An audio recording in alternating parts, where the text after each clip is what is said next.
தபால் திணைக்களத்தின் நிதி ஒதுக்கீடுகளின் கீழ் குறித்த கட்டடம் நிர்மாணிக்கப்பட உள்ளது. 12.2 மில்லியன் ரூபாய் அதற்காக செலவிடப்பட உள்ளது.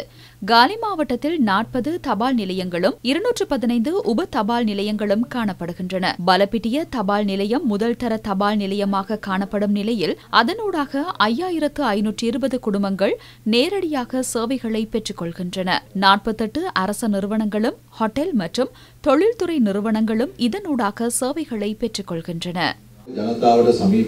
தபால் சேவையை மக்களுக்கு நெருக்கமான சேவையாக்குவதற்காக பல்வேறு செயற்பாடுகள் முன்னெடுக்கப்பட்டுள்ளன. இவ்வருடம் புதிய 20 தபால் நிலையங்களை நாம் நிர்மாணிக்க திட்டமிட்டுள்ளோம். தபால் நிலையங்கள் மற்றும் உப தபாலகங்களை புனர் நிர்மாணம் செய்வதற்காக மேலும் 60 கோடி ரூபாய் ஒதுக்கப்பட்டுள்ளது. 209 தபாலகங்கள் அதற்கென தெரிவு செய்யப்பட்டுள்ளன. சுற்றுலா பயணிகளை ஈர்க்கும் பல்வேறு இடங்களில் நகர அபிவிருத்தி அதிகார சபை சுற்றுலா அபிவிருத்தி அதிகார சபையுடன் இணைந்து சுற்றுலா பயணிகளை ஈர்க்கும் வகையில் தபால் சேவையை முன்னெடுப்பதற்கு நவீனமயப்படுத்த நடவடிக்கைகள் முன்னெடுக்கப்பட்டுள்ளன. இவ்வாறே தபால் நிலையங்களை முன்னெடுத்துச் செல்ல முடியாது.